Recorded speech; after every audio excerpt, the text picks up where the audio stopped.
His therapist. I think we're all on a hot streak. Whoa, what are you wearing your sex boxes at work for, you little freak? Dress for the job you want. Wow, you better slow that down. This is what I hate to come out of my office. So you co-created Shrinking with Brett Goldstein and Bill Lawrence. Tell me how you came about with this idea of a comedy drama about grief and therapy. Well, I think tonally it sort of falls right in the bullseye of our Venn diagram of taste. That kind of James Brooks tone from broadcast news in terms of endearment, of that laughing your way through really difficult things is the only way we get through it. They came to me with this idea very early on, and we had all wanted to work together, and it fell into place very naturally, which I think is always a good sign. 9 seasons of How I Met Your Mother.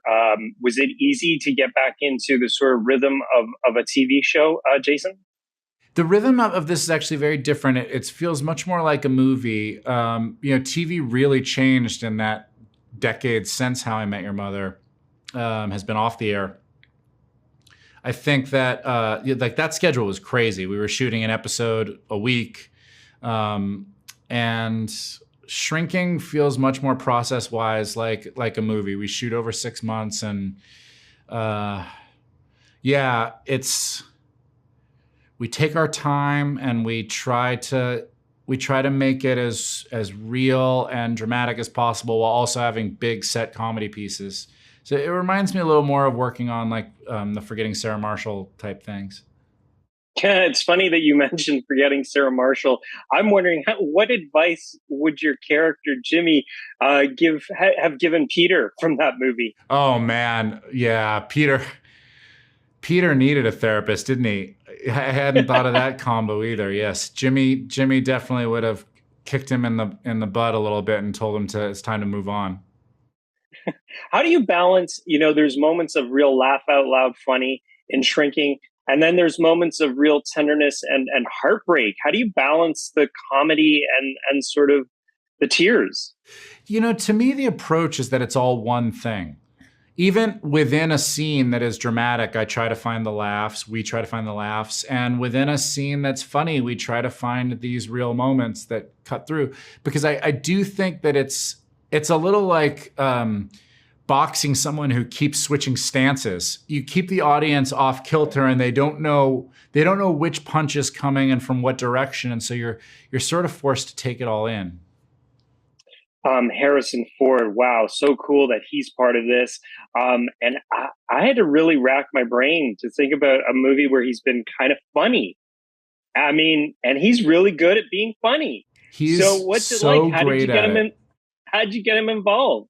We offered him the part. We didn't expect he would say yes, and then he did. And I think that we were up against the limits of our imagination when we would try to write him at first, because we didn't know what type of funny he was. And it turns out he is capable of doing everything from set comedy pieces to being like reflective curmudgeon to Jimmy annoying him, to being vulnerable and doing like romantic comedy kind of comedy with his relationship with Wendy Malick on the show. He can do it all, but we knew that, right? Like, I don't think Harrison Ford has any limits. He doesn't. So what was your pitch? Was it like a 20-minute phone call? How did you pitch him? How do you even get to Harrison Ford? The script went out to Harrison. I think that he was looking for something different to do. And I think he watched some Ted Lasso, and I think that he watched Forgetting Sarah Marshall. And I came out the other side for whatever reason, thinking I want to join these wackos.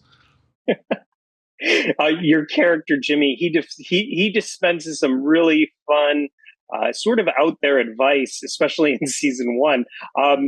Are you, and Jason, in your real life, are you a guy that likes the hard truth, or are you somebody who likes to be lied to? I think I like the hard truths. I think in life I'm not, there's all these terms like radical honesty and all that. I'm not really, I don't really subscribe to anything that has the word radical in front of it. I think sometimes people use like the idea of radical honesty as an excuse to be a jerk. But yeah, my friends and I tell it to each other straight. That's part of a real friendship, right? I've never heard of radical. Is that really a thing? Radical honesty. Yeah. There's a lot of these kids doing radical fill in the blank, like Mad Libs, but it just means be a jerk. So I don't want to spoil season 2 at all, but season 2, Jimmy's going to confront some stuff, some real, big life moments. Can you tease us a little bit about what's in store for him and everyone else this season?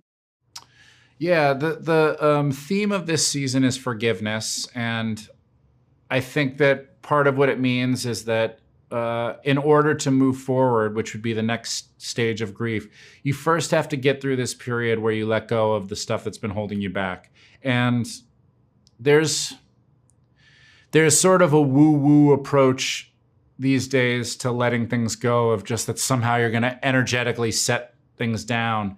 But I think therapeutically, the truth is that until you look at them real hard and find some acceptance around them and clean up the actual wreckage, you're never going to really be able to let anything down. What if you got out of, do you have people coming up to you, your friends asking you for advice now that you play a therapist on TV? No, they know me far too well. They know that that's just a character. I'm a mess. Have you done therapy? Have you gotten anything out of it? Yeah, I've done therapy a bunch in my life, and of course, yeah. I think self-examination is the only way towards growth.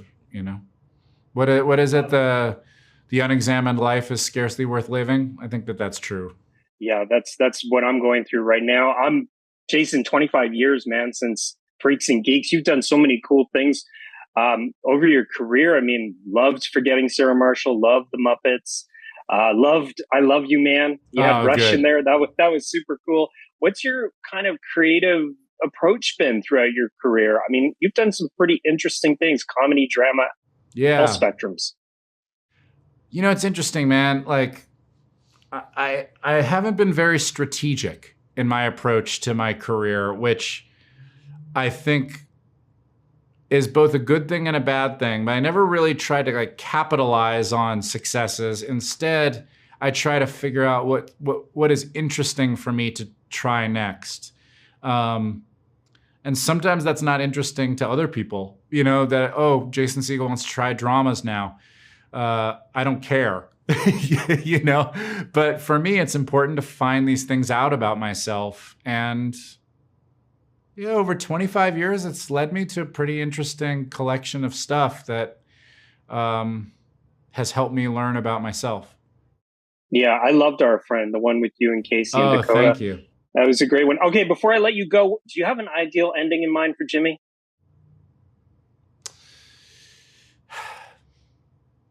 Yeah, the same ending I hope for everybody, which is that he finds some ease, that he finds some peace. I think that Jimmy has